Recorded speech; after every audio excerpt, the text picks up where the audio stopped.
Primavera de 1945. Berlín está sumida en un estado de caos y desesperación.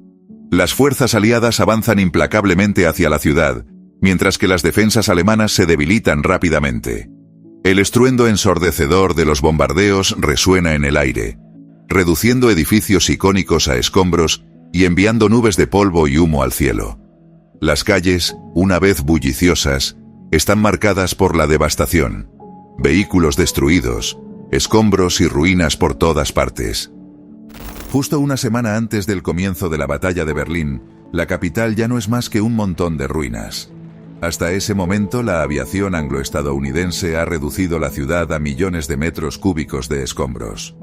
A consecuencia de estos bombardeos, un total de 52.000 berlineses han muerto y muchos otros se encuentran heridos en los hospitales, lo que ha animado a más de 1 millón de personas a evacuar la capital, reduciendo la población a 3 millones de habitantes.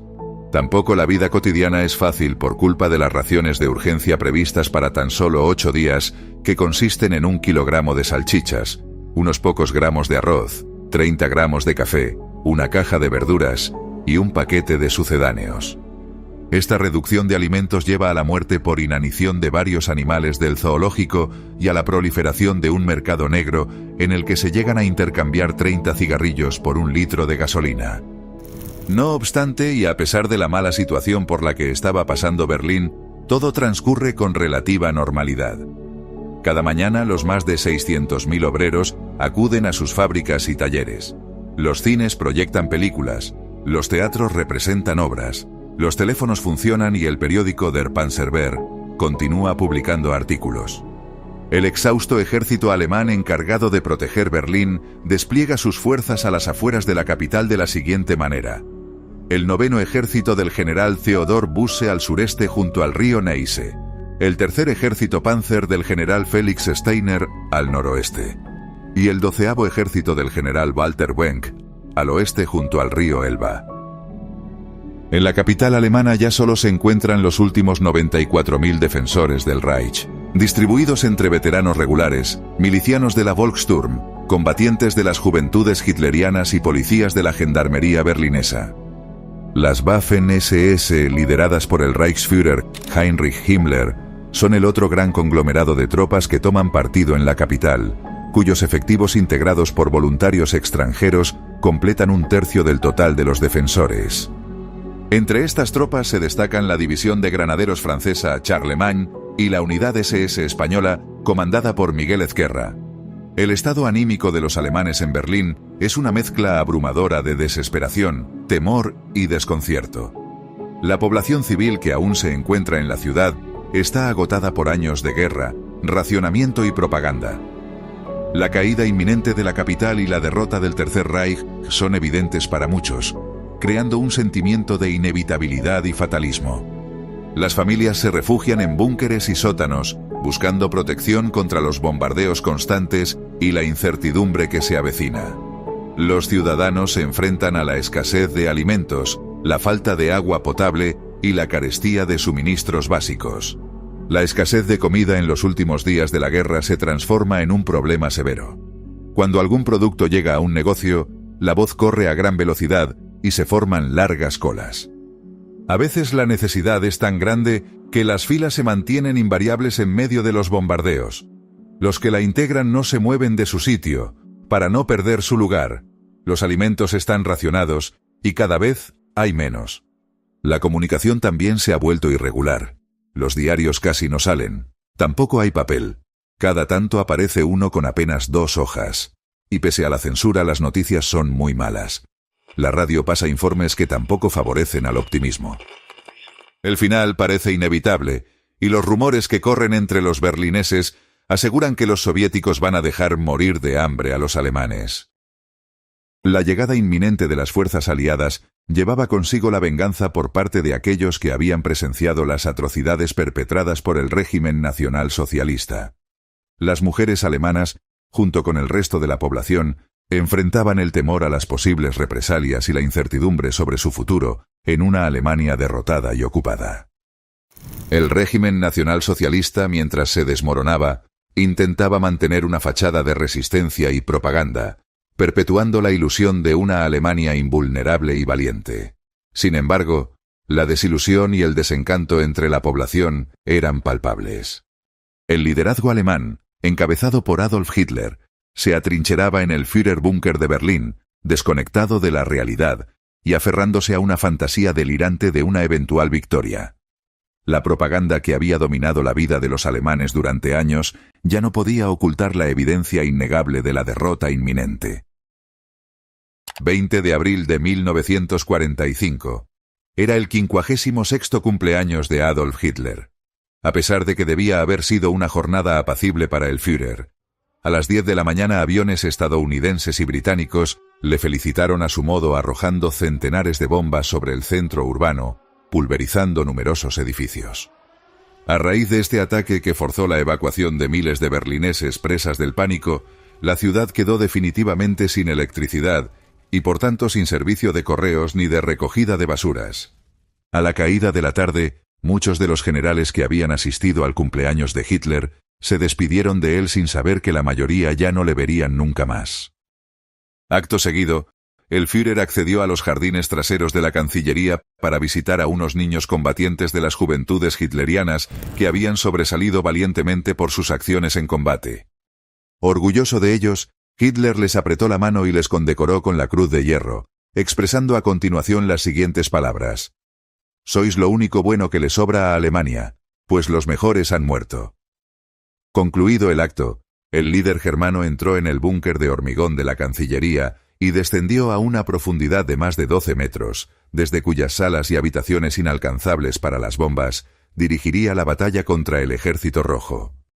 A las 9 de la mañana del 21 de abril, la aviación estadounidense arrojó miles de toneladas de bombas sobre Berlín, provocando el derrumbe de varios edificios y matando a algunos civiles. Simultáneamente a la incursión aérea norteamericana, la artillería pesada soviética abrió fuego con obuses que tras las primeras descargas alcanzaron el centro de la ciudad, generando graves daños en la plaza de Hermannplatz y provocando una matanza en los almacenes de Karstadt, donde decenas de berlineses murieron mientras hacían cola para adquirir raciones. Terrible resultó el avance del Ejército Rojo sobre Berlín y ciudades adyacentes, porque las tropas soviéticas fueron artífices de violentos actos de pillaje, asesinatos, saqueos y destrucción de inmobiliario, así como de ejecuciones sumarias a manos de la policía estatal soviética contra aquellos que consideraban enemigos del pueblo.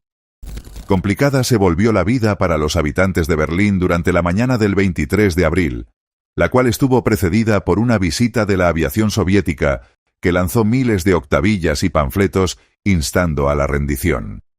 Acto seguido, las piezas de artillería y lanzacohetes Katyusha volvieron a arrojar proyectiles contra la ciudad, lo que obligó a centenares de civiles a acudir a los refugios en los que ni siquiera había agua que beber y cuyas instalaciones tenían que ser potabilizadas trayendo cubos a mano.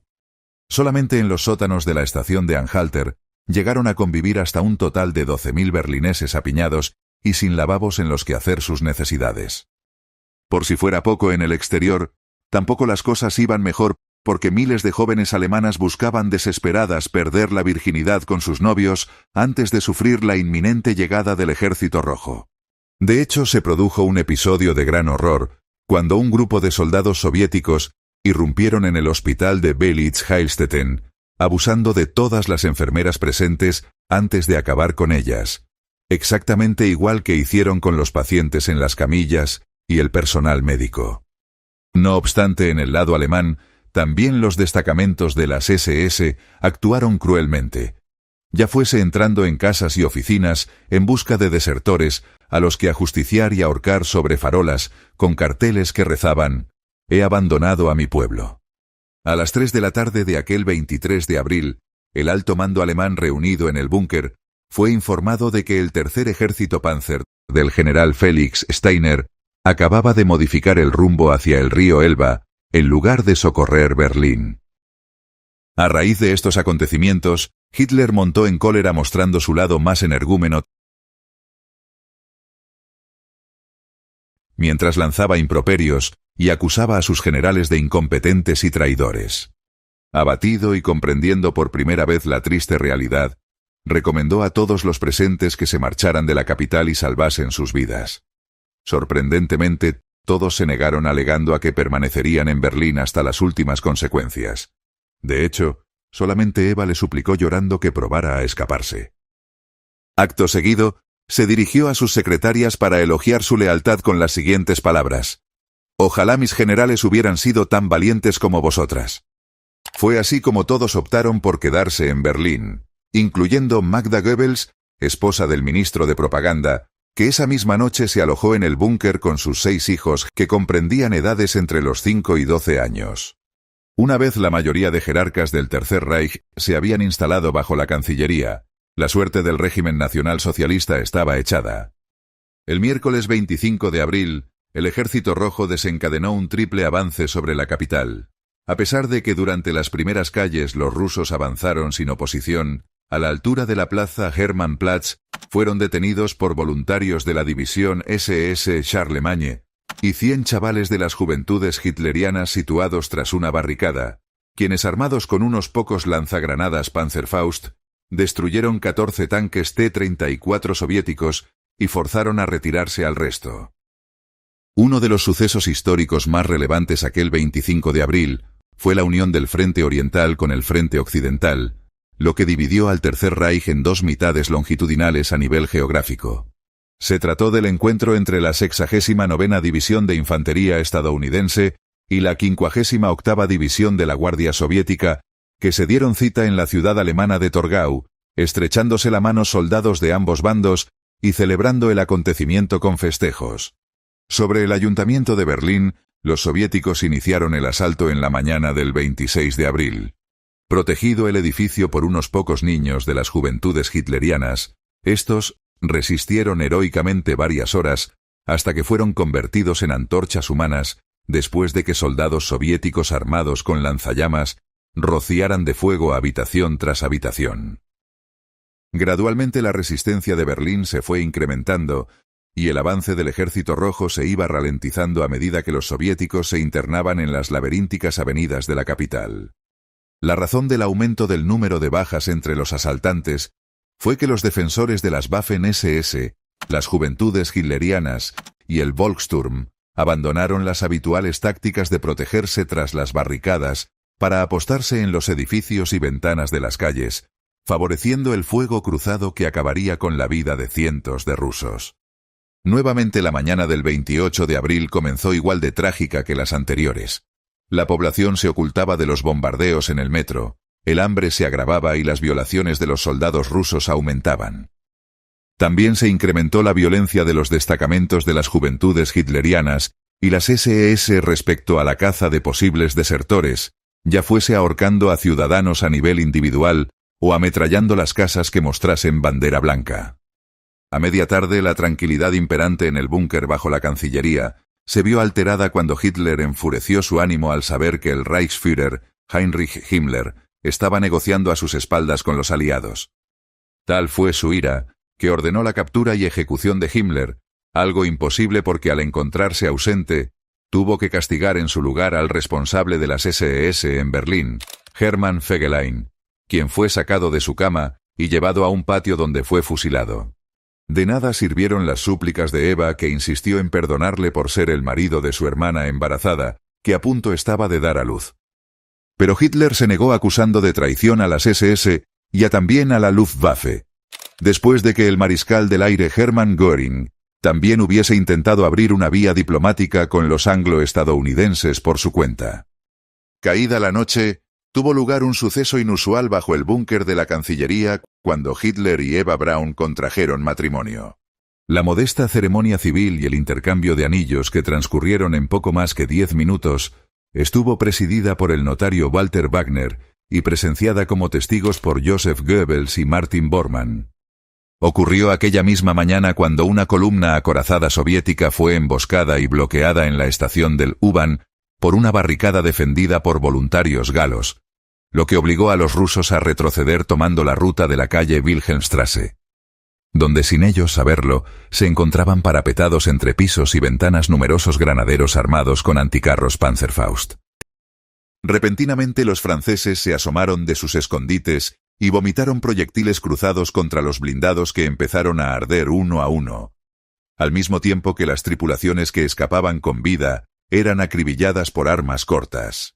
Una vez pulverizada la columna al completo, los franceses, apenas sin encajar bajas propias, destruyeron un total de 128 tanques soviéticos, lo que constituyó el récord de mayor número de carros eliminados durante un solo ataque en la historia militar de Francia. La lucha por Berlín se fue acrecentando con el asalto del Ejército Rojo al cuartel general de la Gestapo, mediante varios batallones soviéticos apoyados por un bombardeo de artillería pesada, los cuales cargaron desde todas direcciones abriéndose paso entre las ruinas y oficinas hasta que finalmente los defensores se rindieron, y los rusos tomaron el edificio a costa de muchas muertes. Lunes, 30 de abril de 1945. A tan solo unos metros de distancia del Reichstag, uno de los principales objetivos de la batalla de Berlín, el Ejército Rojo desencadenó el ataque la noche del 29 al 30 de abril. Durante el primer asalto efectuado a las 6 de la madrugada, los soldados fueron acribillados y masacrados a 50 metros de su punto de partida, porque los alemanes se encontraban muy bien parapetados tras una serie de trincheras circundantes al complejo, así como en todos sus pisos, ventanas, jardines y la misma cúpula del tejado, además de situarse unos pocos francotiradores en la orilla opuesta del cauce de agua que atravesaba la plaza de Königsplatz.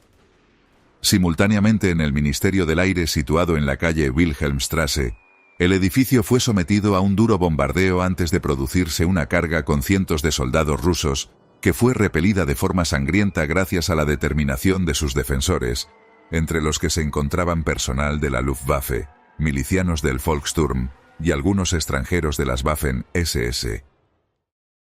Hitler se despertó a media mañana de aquel 30 de abril, sabiendo que sería el último día de su vida.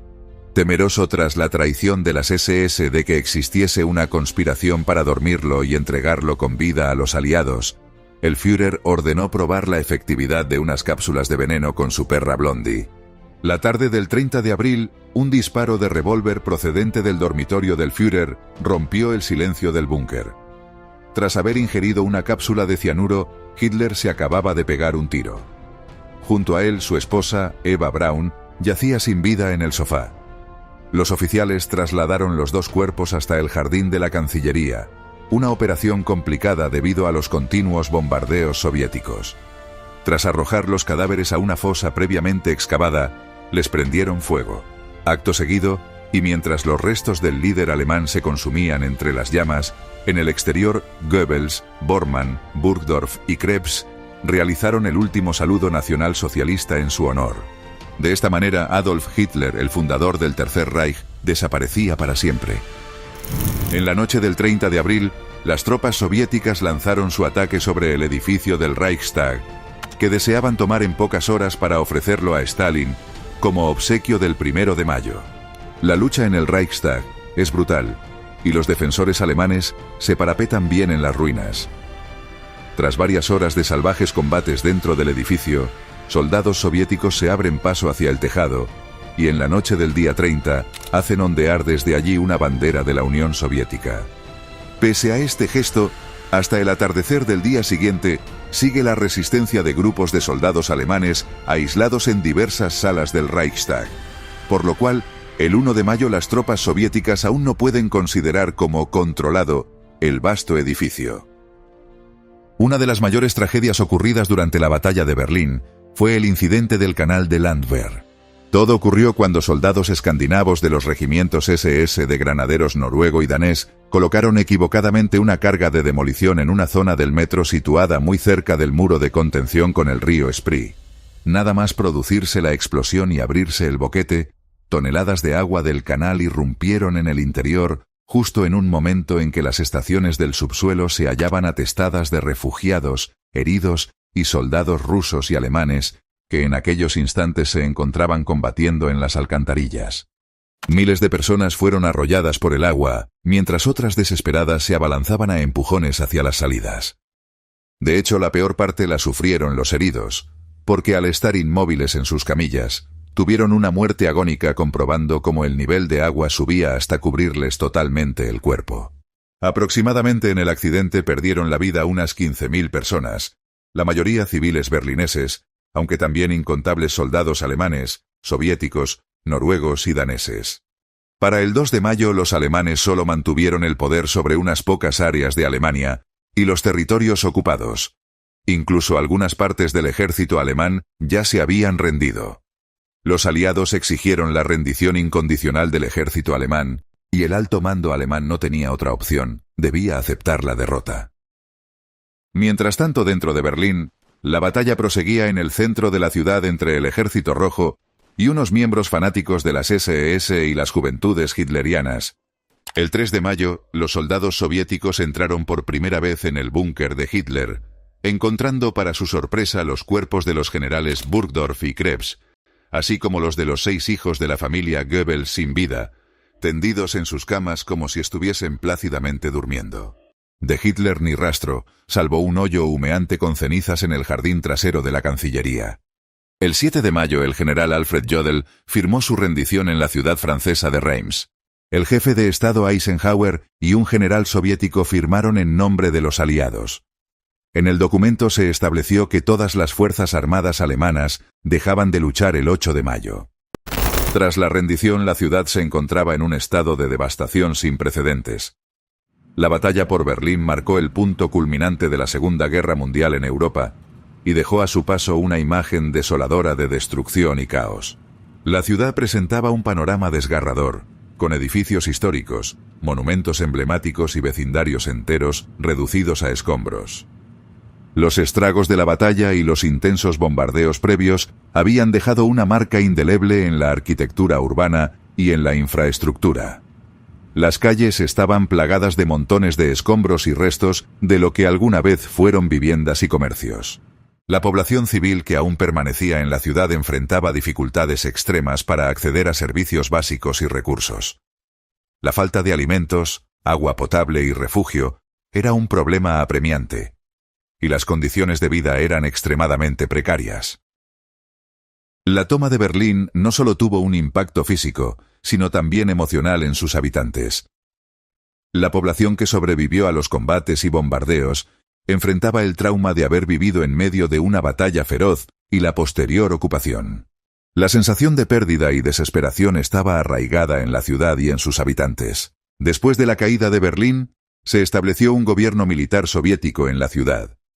El mariscal Georgy Zhukov se convirtió en una figura clave en esta administración. Se formaron comités militares encargados de supervisar diferentes aspectos de la vida en Berlín, desde la seguridad hasta la distribución de alimentos y recursos.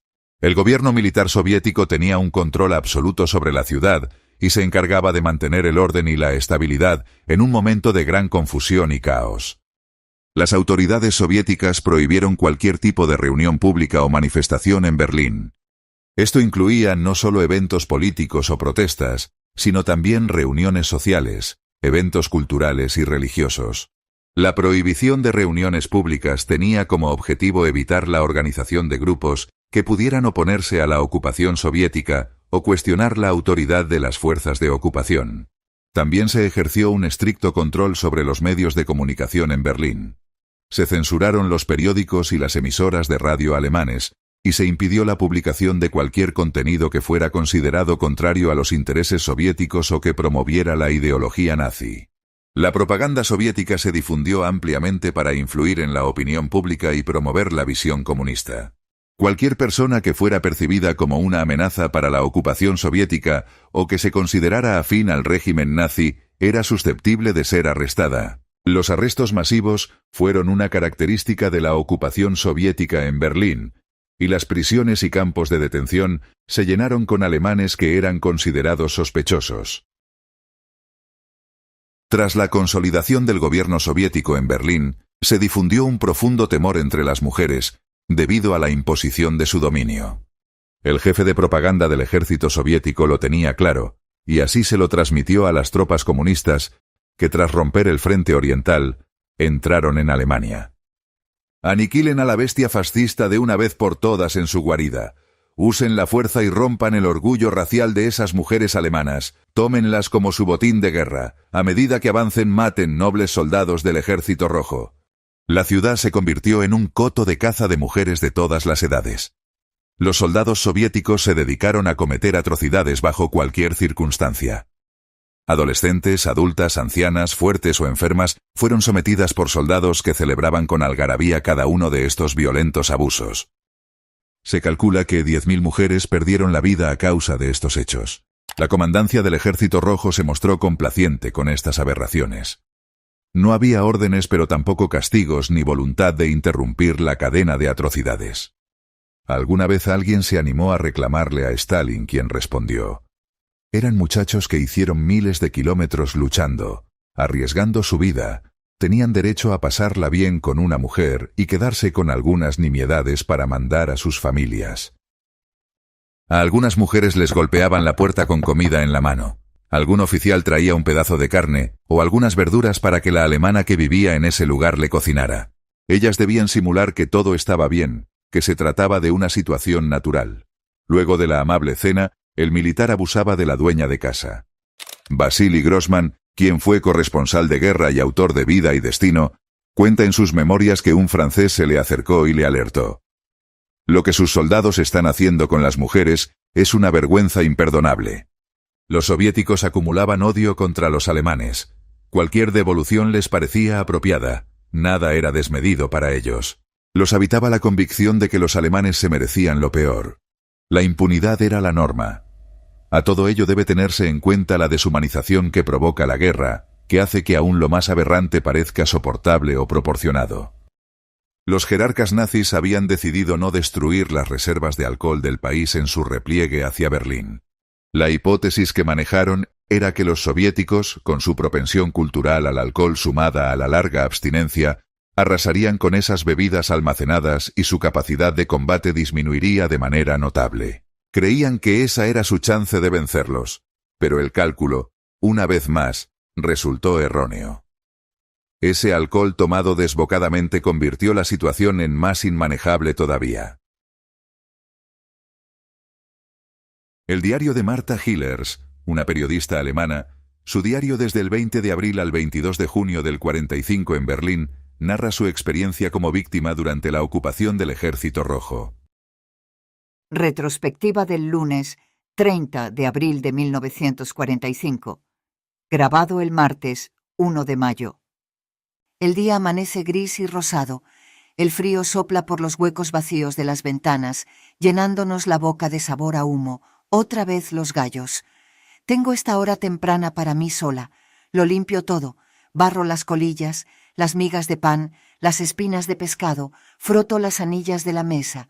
Luego, un lavado frugal en la bañera, con 2 tazas de agua. Este es mi momento más feliz, entre las 5 y las 7 de la mañana, mientras la viuda y Herr Pauli aún duermen, si es que feliz es la palabra adecuada. Es una felicidad relativa. Hago algunos remiendos y luego enjabono la camisa que me sobra. Sabemos por experiencia que no vienen rusos a estas horas, pero a partir de las 8 de la mañana la puerta trasera está abierta al tráfico habitual. Hombres desconocidos de todo tipo, 2 o 3, irrumpen de improviso, empiezan a molestarnos a la viuda y a mí, nerviosos como cabras, intentan agarrarnos. Pero ahora es costumbre que uno de nuestros conocidos recientes venga y nos ayude a quitárnoslos de encima. Oí a Grisha mencionar a Anatol por su nombre, afirmando el tabú, y estoy muy orgulloso de haber conseguido domar a uno de los lobos, seguramente también el más fuerte de la manada, para mantener alejados a los demás. Hacia las 10 de la mañana subimos a la librería, donde una docena de inquilinos de la zona siguen refugiados, tras los excelentes cierres de seguridad. Damos el golpe especial, la puerta se abre, nos unimos a los demás residentes para la reunión concertada. Una aglomeración de hombres y mujeres. Tardo un rato en reconocer a cada uno de los habitantes de las cuevas. Algunos tienen un aspecto increíblemente diferente. De la noche a la mañana, prácticamente todas las mujeres tienen el pelo gris o grisáceo. No pueden conseguir su tinte habitual. También sus rostros parecen desconocidos, más viejos, angustiados. Nos reunimos alrededor de la mesa apresuradamente, por miedo a que los rusos descubran nuestra asamblea y la malinterpreten. Rápidamente, tan rápido como puedo hablar, informo de las noticias que he recogido de los periódicos rusos y de los propios rusos, sobre todo Andrei y Anatol. Berlín está completamente rodeada. Todos los distritos periféricos están ocupados. Los únicos lugares que aún resisten son Tiergarten y Moabit. Un gran número de generales han sido capturados. Dicen que Hitler ha muerto, pero no dan detalles, que Goebbels se ha suicidado, que los italianos han fusilado a Mussolini. Martes, 1 de mayo de 1945, tarde. Empezamos ansiosos y aprensivos, sentados en la cocina desde las 8 de la mañana, ya agotados, esperando cualquier nuevo mal que pudiera depararnos el día. Pero empezó igual que siempre. De repente, la cocina se llenó de hombres, algunos conocidos, otros que nunca habíamos visto. Uno vestido con una bata blanca se presentó como panadero y prometió en voz baja harina y pan, mucha harina y mucho pan. Si yo, la mayoría de ellos dicen amar, o incluso casarse, o a veces simplemente acostarse con, pero este hombre lo único que hizo fue mirar a un lado. Se oyeron unos gritos procedentes de la calle y todos salieron corriendo de la cocina. Poco después estaban alineados en 2 filas, a la vista de todos, bajo el arce. Anatol se paseaba delante de ellos como un subteniente, pero con la moral por las nubes. Estaba dando un discurso con las manos metidas en los bolsillos de la chaqueta de cuero. Pude distinguir algunos fragmentos. El 1 de mayo, la victoria está cerca. Disfrutad, pero recordad lo que ha decretado el camarada Stalin, etc. Luego hizo un guiño pícaro a sus hombres, que le devolvieron la sonrisa. Andrei se acercó, hizo una pregunta y obtuvo una respuesta. Otros 2 o 3 levantaron también la mano como en la escuela y empezaron a hacer preguntas y a hablar sin freno. No vi ningún signo de disciplina militar, ni filas apretadas ni saludos elegantes. El camarada subteniente se comportaba como un camarada. Durante toda la ceremonia, los katyushas de la escuela no dejaron de aullar, dejando estelas de fuego en el cielo amarillo azufre. Me sentía miserable, dolorido, apenas me arrastraba. La viuda sacó su botiquín del sótano, donde lo había escondido, y me dio una lata con restos de vaselina. No podía dejar de pensar en lo bien que lo había pasado hasta ahora, en el hecho de que el amor siempre había sido un placer y nunca un dolor. Nunca me habían forzado, ni había tenido que forzarme. Todo había estado bien como estaba. Pero lo que me hace tan desgraciada ahora no es tanto el exceso en sí, por extremo que sea, es el hecho de que mi cuerpo ha sido maltratado, tomado contra su voluntad, y el dolor es la forma en que responde al abuso. Me acuerdo de una amiga del colegio, ahora casada, que me confesó al principio de la guerra que, en cierto modo, se sentía físicamente mejor sin su marido, que había sido llamado a filas, que al principio del matrimonio. La consumación del matrimonio siempre había sido dolorosa y sin alegría, aunque ella hizo lo mejor que pudo para ocultárselo a su marido. Eso es probablemente lo que quieren decir con frígida. Su cuerpo no estaba preparado, y frígida es lo que he sido durante estos encuentros. No puede ser de otra manera, ni debe serlo. Mientras no sea más que un botín de guerra, pretendo permanecer muerta y entumecida, sin sentimientos. Hacia el mediodía pude salvar 2 vidas, por casualidad. Todo empezó cuando un alemán, un hombre mayor al que no conocía, llamó a la puerta de nuestra casa e hizo un llamamiento a la señora que sabe ruso, es decir, a mí. Tengo que admitir que era reacia a acompañarle, ya que murmuraba algo sobre revólveres y disparos, pero al final le seguí escaleras abajo. Para mi alivio, vi que los rusos eran hombres de Anatol, en su mayoría suboficiales. El anciano jefe de correos también estaba allí, en zapatillas, completamente callado, con la cara hacia la pared, los hombros caídos y la cabeza hundida. Su mujer a su lado se había dado la vuelta y no paraba de balbucear las mismas palabras una y otra vez, muy deprisa. Miércoles, 2 de mayo de 1945. Pasamos al miércoles. Por primera vez en todas estas noches de hombres, duermo hasta bien entrada la mañana, y cuando me despierto, el comandante sigue a mi lado. Evidentemente no tiene obligaciones, puede hacer sus propias asignaciones. Hablamos un poco, muy amigable y racionalmente. De la nada me confiesa que no es comunista en absoluto. Es un oficial profesional, formado en la Academia Militar, y odia a los jóvenes soplones del Komsomol. Con esto quiero decir que incluso los oficiales de alto rango tienen motivos para temer a los guardianes del partido. Me sorprende la franqueza con la que me habla. Por otra parte, No hay testigos. Luego, con la misma brusquedad, quiere saber si realmente estoy sano. ¿Entiendes? Quiero decir, ¿entiendes lo que digo? El primer usted es formal. La segunda vez utiliza la forma familiar. Por regla general, mezcla las dos cuando habla conmigo. Así que le digo la verdad, que nunca he tenido nada parecido, pero por supuesto no puedo estar segura de no haberme contagiado algo de alguno de los rusos que me violaron. Sacude la cabeza y suspira. Se pronuncia Cooligan, una palabra prestada muy común en ruso, que se usa para sinvergüenzas, patanes, rufianes. Se levanta, se viste y llama a su ordenanza, que entra caminando, todavía con medias y sus zapatos. Al teniente no se le ve por ninguna parte. Probablemente se ha ido a pasar el día. Desde la habitación de al lado oigo a la viuda. Fuera, la mañana de mayo es fría. Las cadenas tintinean, los caballos relinchan, el gallo ha cantado hace rato. Pero no hay katyushas, ni disparos, nada. El mayor cojea por la habitación y estira la pierna, cantando una canción tras otra con una hermosa voz, incluida la mágica «Quédate conmigo, mi amada». Luego se sienta en el borde de la cama, saca una pequeña armónica del bolsillo y toca una marcha, con un brío y una habilidad asombrosos. Mientras tanto, el asiático, que cuando le pregunto me dice que es de Uzbekistán, ayuda a su superior a ponerse las botas de cuero blando. Con cuidado de no lastimarse la pierna, mira con adoración a su superior musical y suspira en ruso, con acento extranjero. «¡Ek! ¡Es tan bonito!». Más tarde, cuando ambos se han ido, la viuda oye en el hueco de la escalera que Berlín se rindió sobre las 4 de la mañana. Alguien lo oyó en un aparato de cristal. Paz, pensamos y nos alegramos, hasta que nos enteramos de que sigue habiendo combates al norte y al sur de la ciudad. Al principio, antes de que empezara a llamar la atención, nuestros huéspedes rusos me preguntaban a menudo cuántos años tenía. Si les decía que acababa de cumplir los 30, sonreían y decían, «Ajá, es muy astuta, finge tener más años de los que realmente tiene». Entonces les enseñaba mi carné y no tenían más remedio que creerme. Con nosotras no se dan cuenta, están acostumbrados a sus mujeres rusas, que tienen muchos hijos y se desgastan rápidamente. No saben leer lo viejos que son nuestros cuerpos, aunque la mayoría de nosotras tengamos un aspecto miserable comparado con el que teníamos en tiempos de paz. Un ruso de mejillas rojas camina por nuestra fila, tocando un acordeón y gritándonos «Hitler kaput, Goebbels kaput, Stalin ist gut».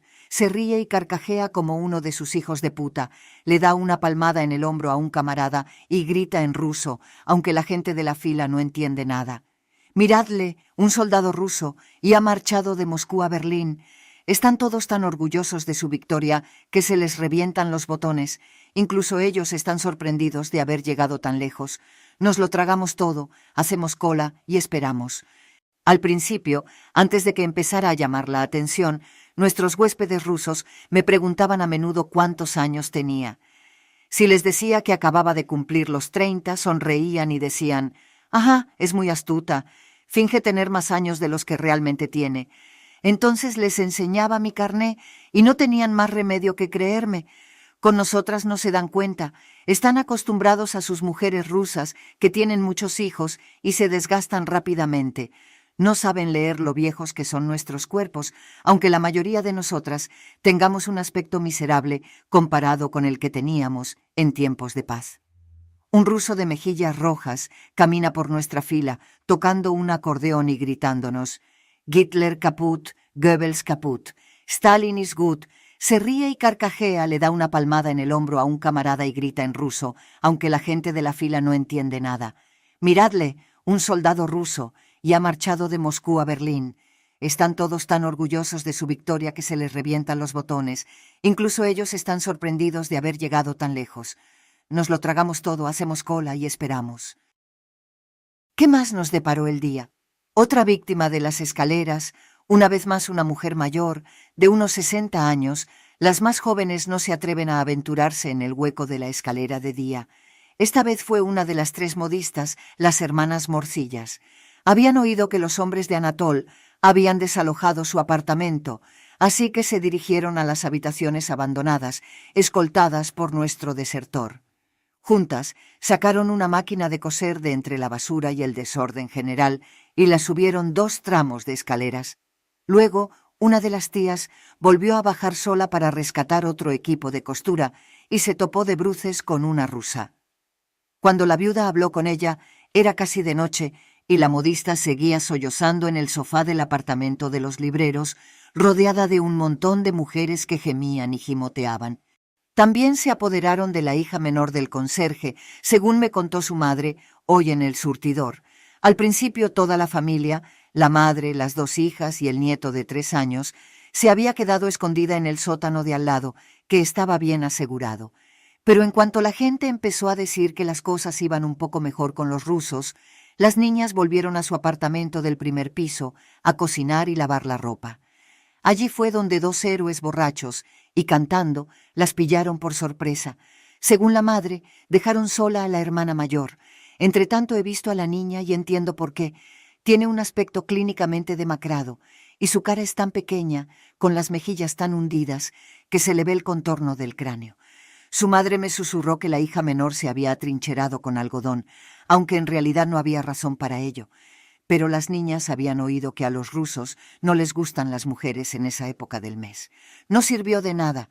Los hombres se rieron a carcajadas mientras revolvían las cosas por la habitación y luego se llevaron a la joven de 16 años a la chaise longue de la cocina. «Hasta ahora lo está haciendo bien», dijo su madre, asombrada.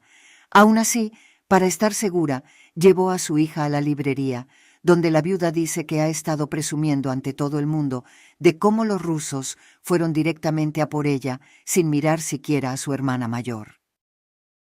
Lunes, 21 de mayo de 1945. El edificio estaba allí, sano y salvo pero cerrado, sin señales de vida. Estuve dando vueltas durante casi 15 minutos, gritando y silbando, hasta que por fin conseguí colarme dentro con uno de los inquilinos. El nombre familiar seguía en la puerta del piso de arriba. Llamé, grité y pronuncié mi nombre. Oí un grito de alegría y pronto estaba de nuevo abrazando a una mujer a la que antes había estrechado la mano como mucho. Su marido gritó: «Imagínate, viene bailando el vals como si nada». Ilse y yo intercambiamos rápidamente las primeras frases. «¿Cuántas veces te violaron, Ilse?» «4. ¿Y a ti?»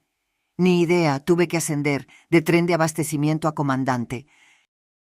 Nos sentamos juntas en la cocina, comiendo bocadillos de mermelada y bebiendo té de verdad que sacaron para la ocasión, e intercambiamos informes.